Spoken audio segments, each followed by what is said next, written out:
করে সামনের দুই চাকাটা গ্লাসের মতো করে রাখলাম, নিচে দেখা যাচ্ছে চাকা। যত রকম শক্ত প্লাস্টিক আছে, বুলেট প্রুফ থাকে না, ওই ধরনের যত হোক শক্ত কিন্তু দেখা যাবে।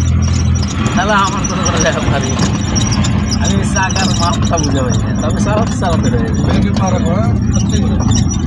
মানে কতটুকু ঘুরালে কাঁচা গেলে কতটুকু কাটছে এটাই আমি মেজার করে পাই না। কিন্তু এমনি স্পিড সামান্য হইলে মেজার হয়ে গেছে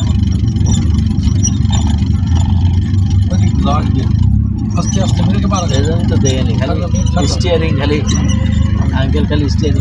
মানে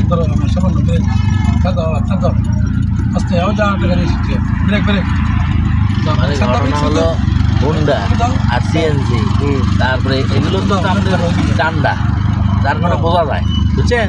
আর এটা তো গোল, যার কারণে আমি মানে কতটুকু হলো বুঝতেছি ঘুরতেছি, কিন্তু কতটুকু বেশি না কম এটা সমস্যা।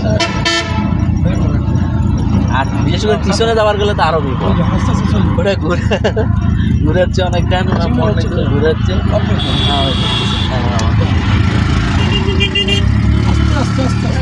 ইনশাল্লাহ সব গাড়ি চলে যাবে। একটা দিনে 4-5